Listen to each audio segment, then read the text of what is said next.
I was lying on the cement floor of a supply tent, sand in my mouth, still in full gear when I got the email. Subject line, final notice, divorce filing. My husband, Colton, had filed. No warning, just a PDF and a balance of 87 cents in our account. 3 years of marriage. Vanished. The worst part? He used my deployment as cover. While I was risking my life, he was cashing out. Before we continue, let me know in the comments where you're watching from. I honestly love reading each one.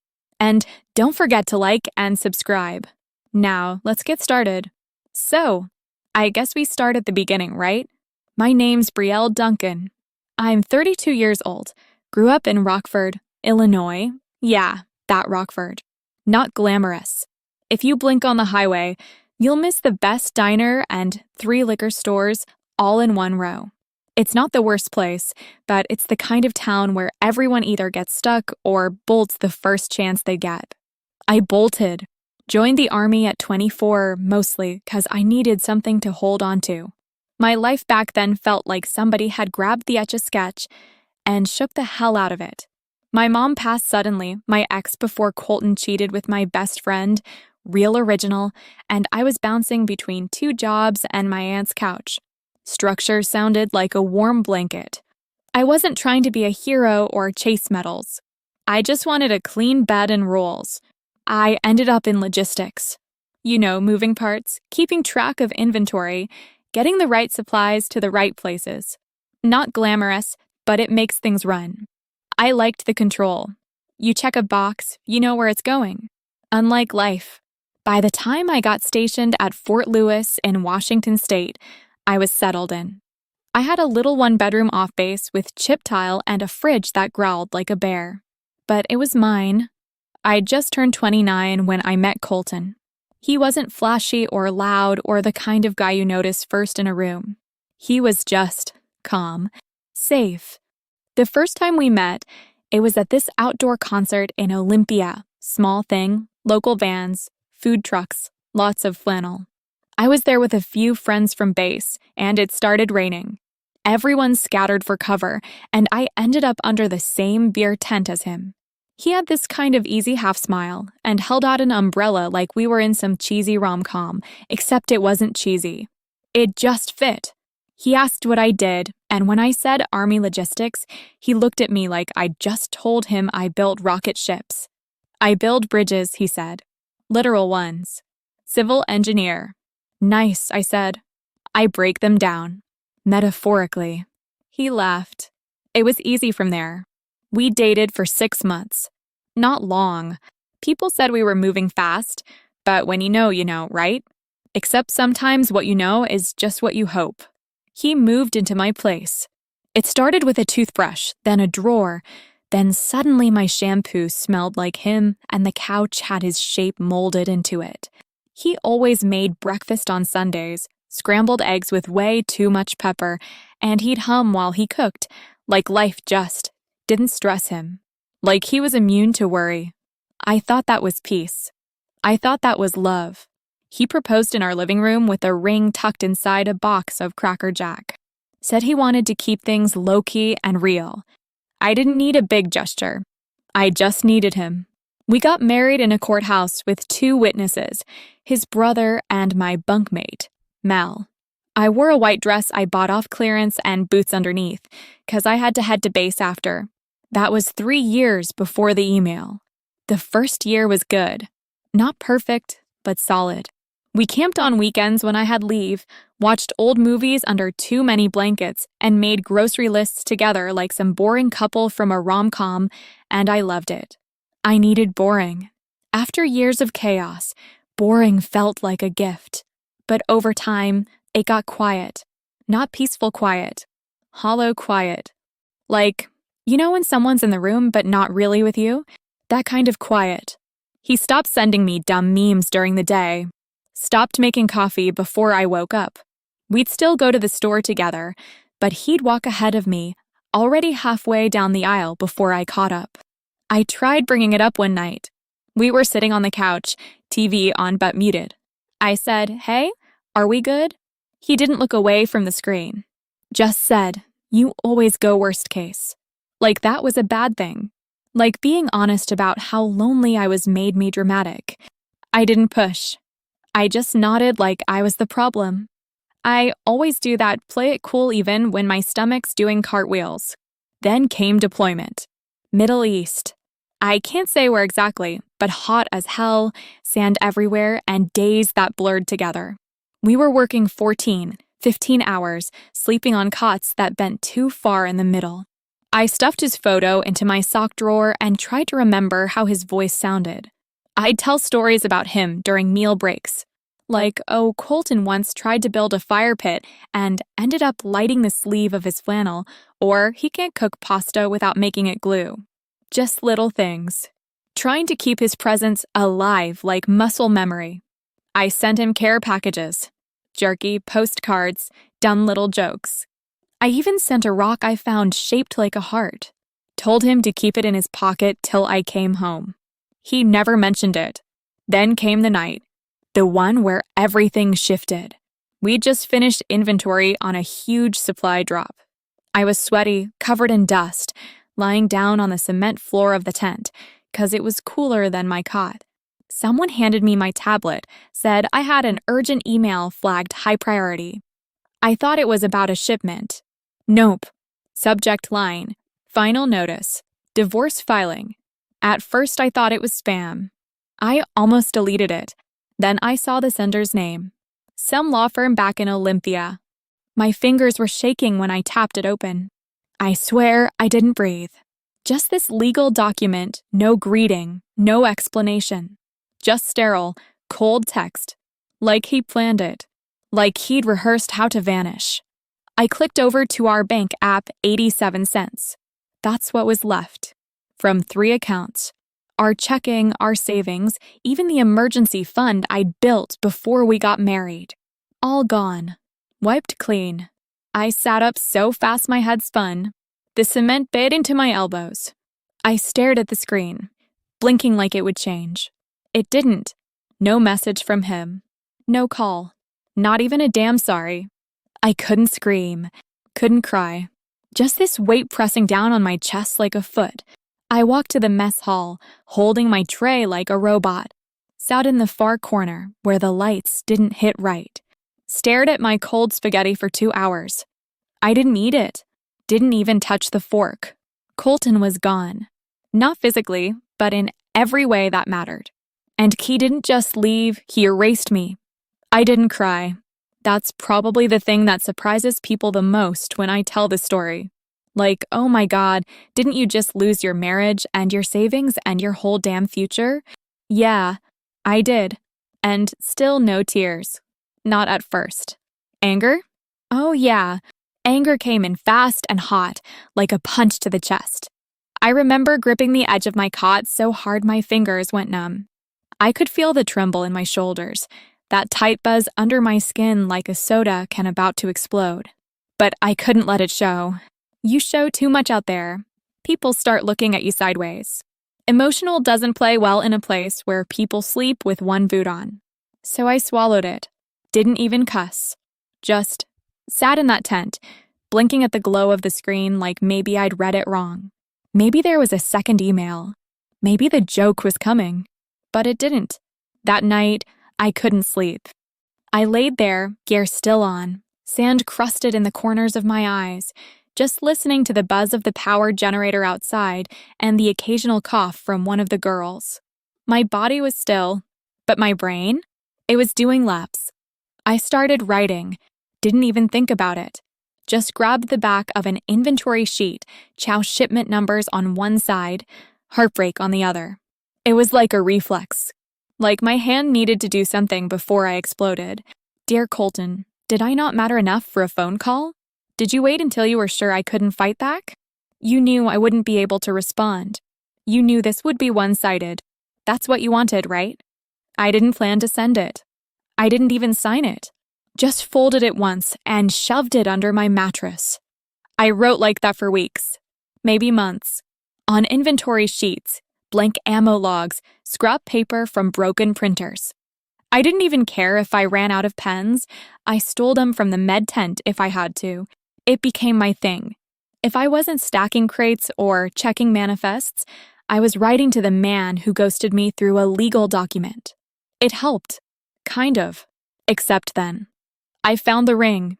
It was one of those blistering days where you could feel your skin crisping under the gear, and I was doing a routine check of my toiletries box, the one I had mailed ahead before deployment. Toothpaste, tampons, moisturizer, basic stuff. It was supposed to feel normal, familiar, but tucked at the bottom, beneath a towel I hadn't even remembered packing, was a ring box. My heart did this weird skip. For a second, I thought he left me something. A surprise? My brain, so desperate for anything kind, made up this dumb fantasy that maybe Colton packed a little reminder of us. That maybe the email had been a mistake. I opened the box. It wasn't my ring. It was someone else's. Not my size. Not my style. Not even close. Thin gold band. Tiny heart-shaped diamond, like something out of a prom date proposal. I stared at it so long I forgot to breathe. My stomach turned slow and sick, like molasses going bad. He must have packed it by accident. Or maybe on purpose. My mind couldn't compute it at first. I just sat there, dumb, on that plastic crate, holding this proof that something else was going on. I put it back in the box. Didn't tell anyone. But I stopped sleeping after that. One night, after a 14-hour shift, I was staring into the open cargo bay, dead-eyed, when Dev tapped me on the shoulder. "You okay?" he asked, chewing on a piece of jerky. "You've been zoning out on that box of beans for like 5 minutes." I blinked.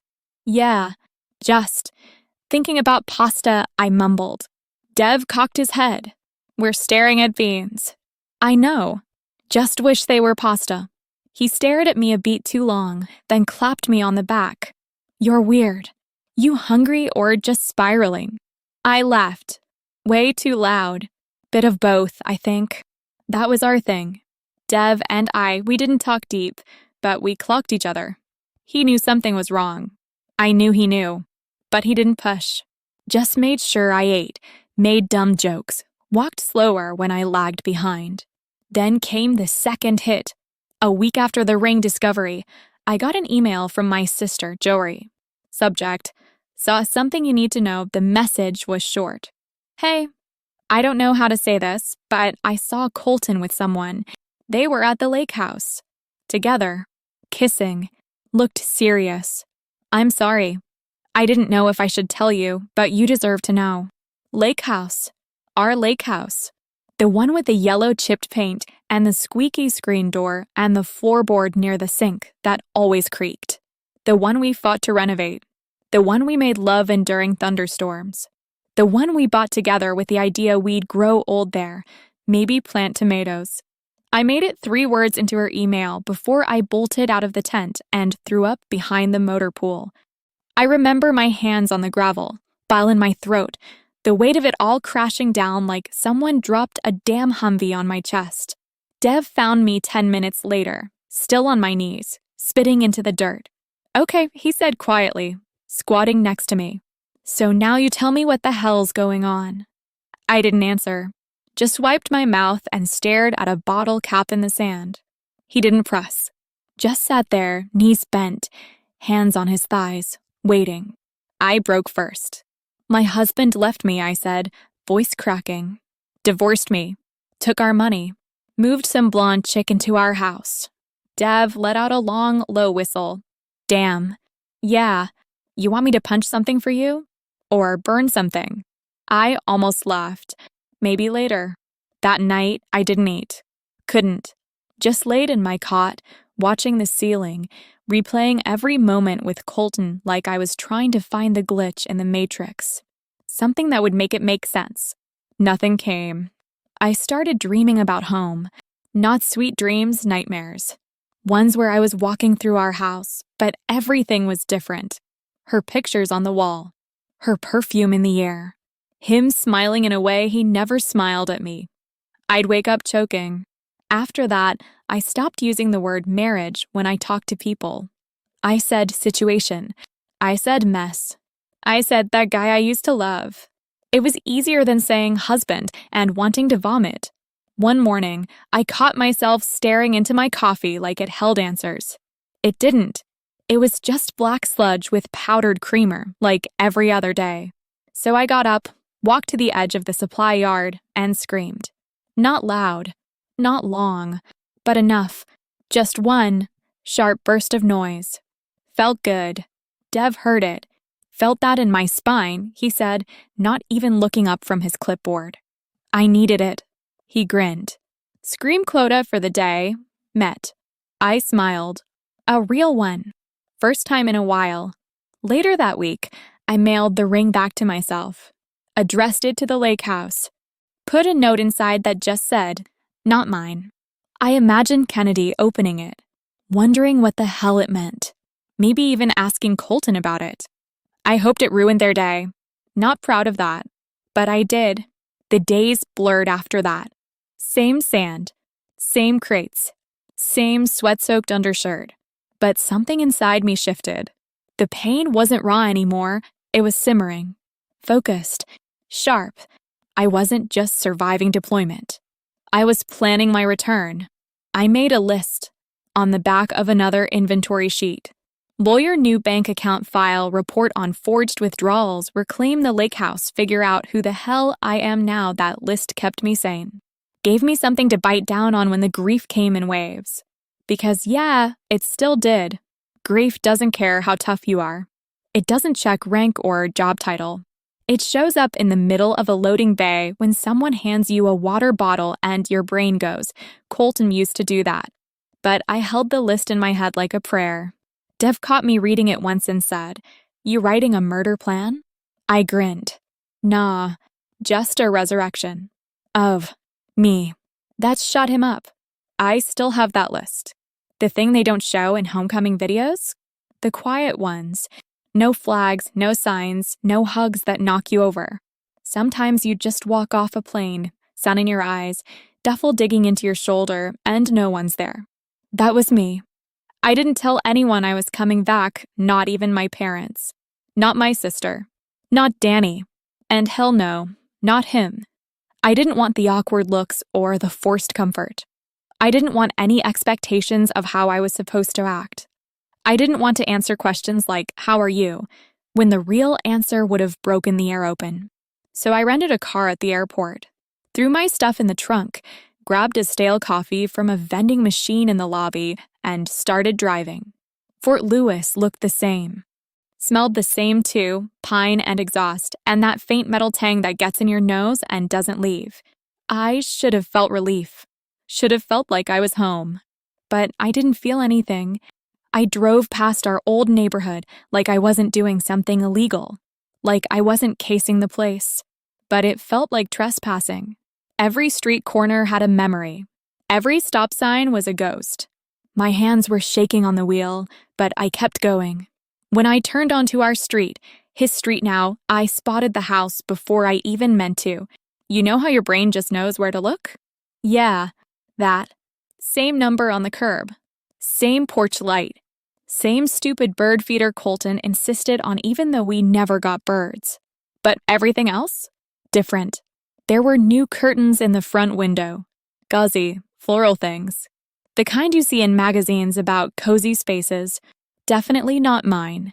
There was a bike leaned against the side of the house, bright teal with a basket. Hers. And his truck? Gone. Not in the driveway. Not on the curb. Not anywhere. I sat there in the rental car for maybe 5 minutes. Maybe 20. Couldn't tell you. My brain was just static. I didn't even think about getting out. I couldn't. My legs were concrete, my chest a fist. That wasn't my house anymore. I backed out slow and drove away like a ghost in my own life. I stayed with Danny. She lived in Tacoma, small apartment over a flower shop she managed. When I texted her, just said, hey, back in town. Can I crash? She replied in 2 minutes flat. Doors open. You don't even have to knock. That's Danny for you. No questions. No pity. Just space. When I showed up, she hugged me once and handed me a beer. Couch is yours, she said. Blankets clean. Remote somewhere under the cushion. And I made lasagna, but it's probably burnt. It was burnt, but it was also warm. And it tasted like being human again. That first night, I didn't unpack. Just threw my duffel in the corner and collapsed onto the couch with a bottle of water and my boots still on. Danny turned on a rerun of some dumb cooking show, and we both pretended to watch it until I fell asleep with one arm across my eyes. Next morning, she handed me an envelope. Thick, heavy, the kind that holds bad news or old secrets. My cousin works at the county office, she said, not making eye contact. He pulled all the public records. Property stuff. Legal filings. You want to see? I didn't answer. Just opened the flap. Inside, a file. Rental agreements. Updated address. County clerk filings. And then one paper that stopped me cold. Colton's name. Listed as cohabitating with Kennedy Lynn Forrester.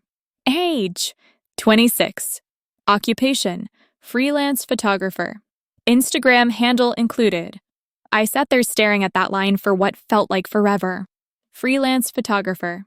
Like that explained everything. Danny handed me her phone. Wanna look her up or... I shook my head. Then I took it. Typed in the handle. First post. A photo of a sunset over the lake. Caption. Home is where the water kisses the sky. I scrolled down. Photo of Colton. Smiling. Shirt off. Holding a beer. Then one of her in a sweater. My sweater. I recognized the fraying thread on the cuff. I used to pick at it when I was nervous. She'd been in my house. Worn my clothes. Sat in the same porch chair where I'd written him anniversary cards. I dropped the phone. Couldn't hold it. Danny said, "You okay?" I laughed. Hollow. No, she didn't try to fix it. Just poured us both whiskey at 10 in the morning and opened a pack of powdered donuts. I hope she gets fleas, she said, biting into one. Real talk. Like, I hope her whole house gets fleas and she has to shave her head. I choked out a laugh. Jesus, Danny. I'm not sorry. I didn't look at the photos again. Couldn't. But I did print one out, the one where Kennedy had her arm wrapped around Colton like she'd always belonged there. Like she didn't even feel the crime scene tape still clinging to the walls. I stuck it in my journal. Next to it, I wrote, "This is what betrayal looks like when it's smiling for the camera." Over the next few days, I started piecing things together. From old texts, social media posts, timing on their photos. She had been around before I deployed. Maybe even before that. There was one picture that gutted me the most. It was her, standing on the dock at the lake house, barefoot, holding a coffee mug that used to be mine, the one with the tiny chip on the rim from when Colton dropped it 2 years ago. The caption? Sunday mornings are sacred. I threw my phone across the room. Danny didn't flinch. Just handed me a bag of frozen peas and said, "Aim better next time." I started walking in the mornings, just loops around the block. Needed to feel my feet on the ground, like maybe I could walk myself out of the fog. One morning, I passed a real estate sign. Open house. Lakefront property. Beautiful view. I stopped walking. Backed up. Squinted. It wasn't just any house. It was ours. The lake house. They were selling it. I snapped a photo of the sign and texted it to Danny. She replied, "Oh, hell no." That night, I couldn't sleep. Lay awake on the couch, heart pounding like someone was knocking on my ribs. I pulled out my notebook and wrote a new list. Call a lawyer. Get my name off any shared accounts. Go to the open house. Take back what's mine. Don't go quiet. The next morning, I put on my best button-down shirt, the one that didn't scream combat zone, and drove to the lake house like I was showing up to a battleground. Because in a way, I was. When I walked in, the realtor smiled too big. "You here for the showing?" I nodded. "Yeah, just checking it out." The place looked like a Pinterest board now. New rug, fake plants, staged bookshelves. Not a trace of me, except the floors still creaked in the same spots. The air still smelled faintly of cedar and lavender. The dock still had that one loose board that Colton always promised to fix. I stood in the living room and let my fingers brush the wall. This was my house. This was still my house. I wasn't gonna let it go without a fight. Danny was already on the phone when I got back.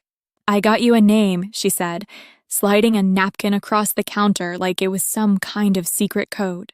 "She doesn't advertise, but she's good. Military divorce. Real good." I stared down at the napkin. D. No last name, just a number. "She's a little unorthodox," Danny added, "but you'll like her.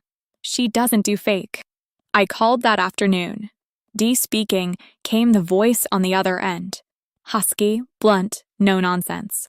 "Hi, I was given your number. I need help with divorce or destruction." "What?" She sighed. "You sound new. It's how I filter my clients. Divorce or destruction?" "Divorce."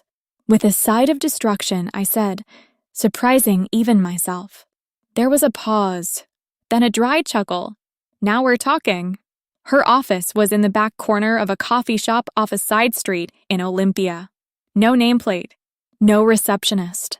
Just a scratched-up door with a post-it note that read knock loud. "I'm deaf in one ear."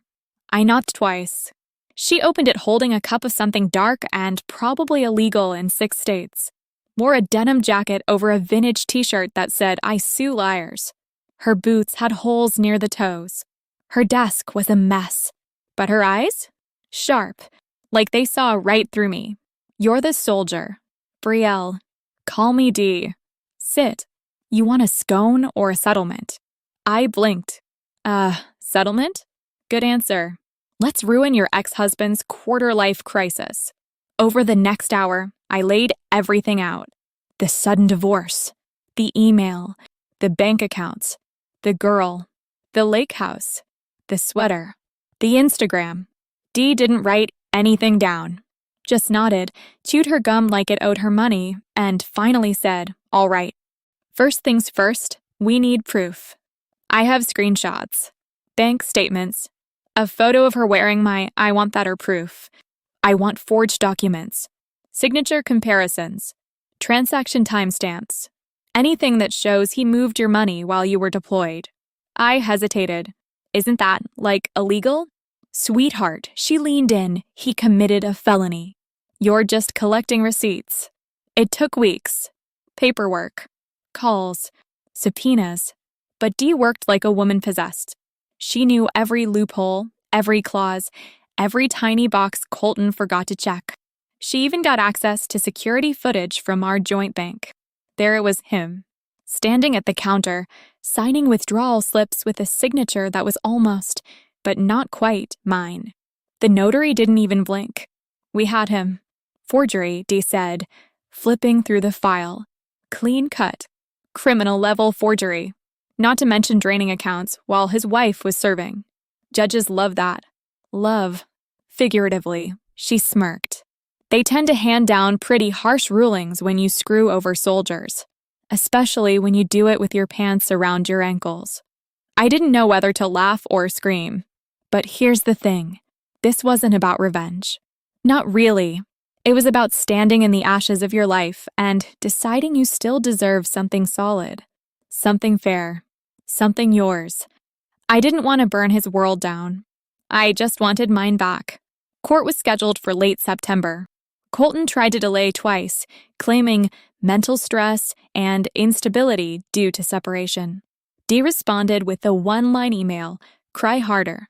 The day of the hearing, I wore a black suit. Hair tied up, no makeup. Just clean, clear, steady. Colton showed up in khakis and a polo like he was going to brunch. Kennedy was with him, sitting in the back, hiding behind sunglasses like we were all pretending she wasn't the human grenade in this story.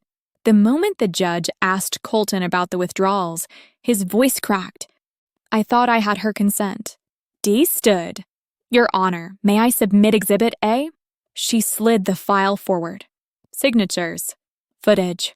Statements. Colton's lawyer didn't even argue. And then, oh God, then Kennedy stood up. Your Honor, may I say something on behalf of... The judge didn't even let her finish. Ma'am, you are not a party in this hearing. Please sit down. She flushed. Saturday. Tugged her sweater, my sweater, like it was armor. Dee leaned over to me and whispered, "She looks like a sentient Instagram filter." I almost snorted. In court, the judge ruled in our favor. Full restitution. Majority of the funds returned. And the lake house? Reinstated solely in my name. Colton looked like he was trying to disappear into the floor. His mouth opened, then closed. No apology. No defense. Just silence. I walked out of the courthouse into a blinding, clean light. I'd won, but it didn't feel like revenge. It felt like reclaiming a version of myself I'd left behind in a desert tent, crouched over cold spaghetti, holding grief in one hand and a fork in the other. I celebrated by driving straight to the lake house. No music, just road. The key still worked. I stood in the doorway and listened to the floor settle. Then I started scrubbing. Every room. I threw out anything that wasn't mine. That stupid teal bike? Gone. Her fake plants? Tossed. Every mug that wasn't chipped or familiar. Donated. I stripped the bed. Thought new sheets. Pale green. Crisp. Mine. The dock still needed fixing. But I stood on it anyway. Let the wind slap my face. Let the lake remind me what it meant to be still.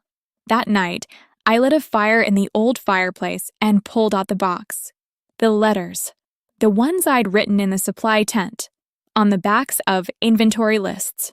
Letters full of begging, fury, heartbreak. I read them. One by one. Didn't skip a single one. Then I burned them. Every page. Flames licked the corners.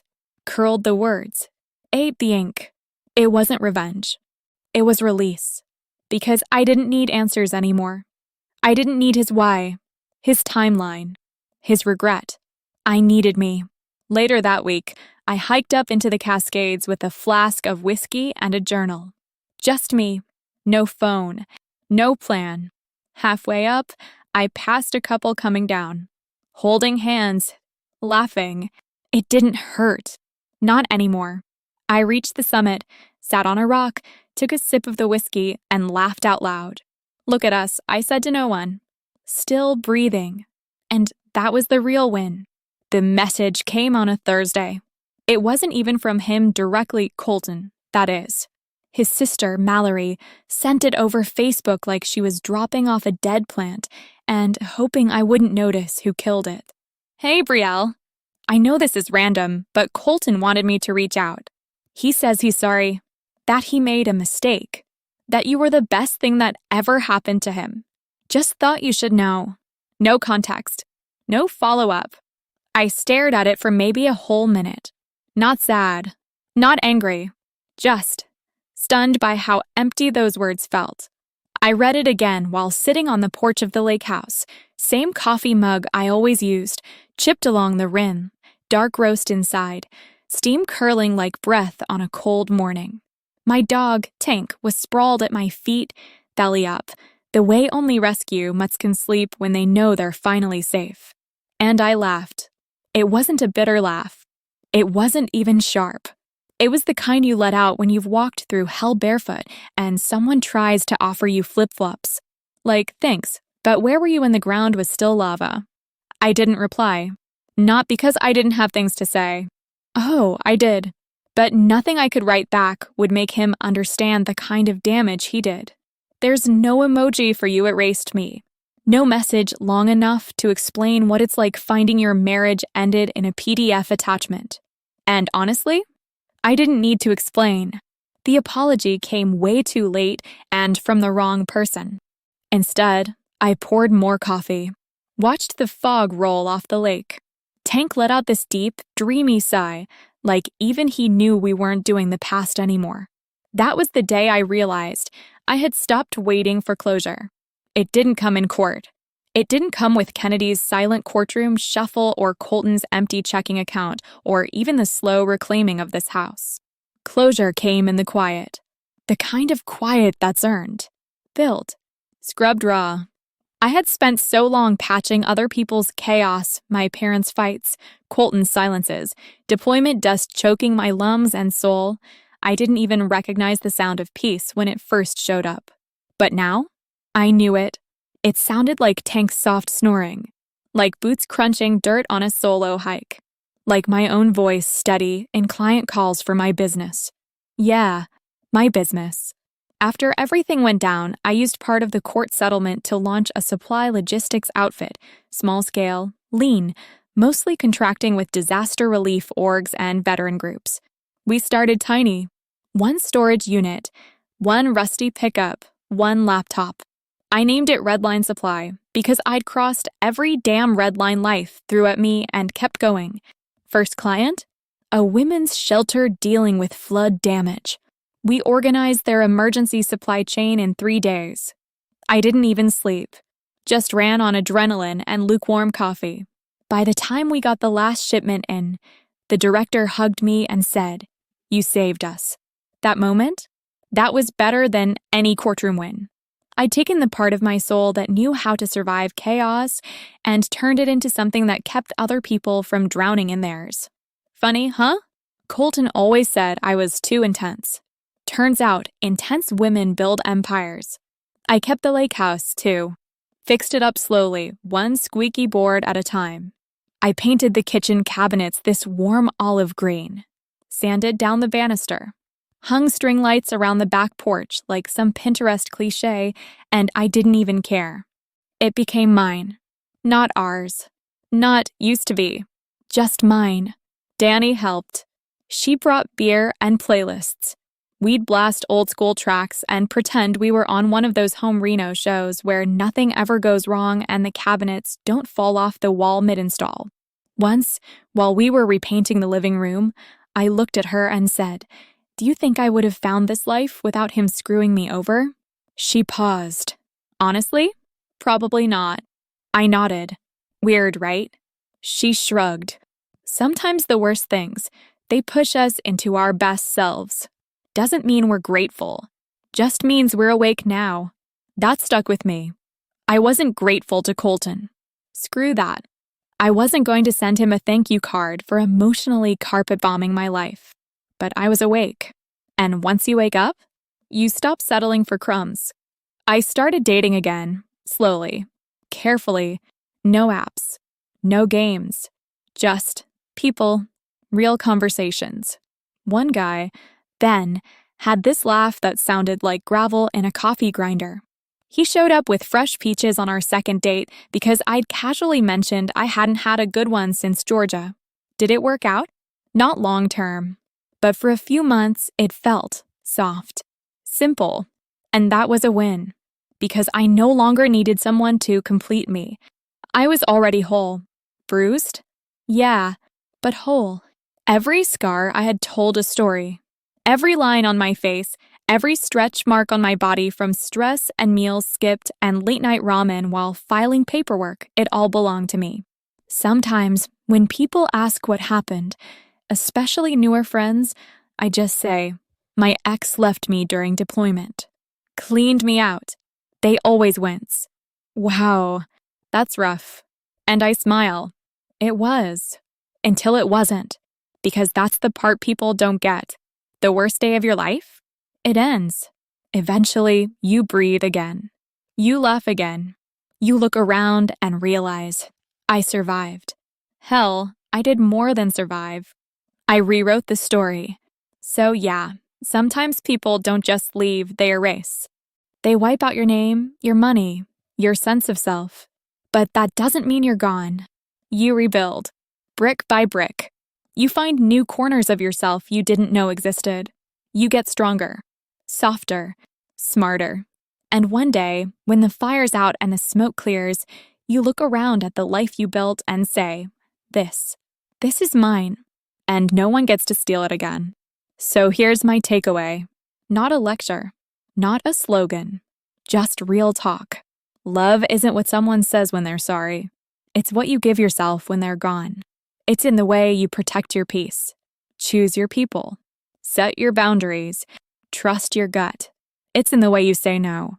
The way you say never again. So, if you're reading this and your heart's still bruised from someone who ghosted you or drained your soul like it was their personal piggy bank, listen to me. They don't get to win. Not because you get back at them, but because you get yourself back. And you shine so hard they have to squint.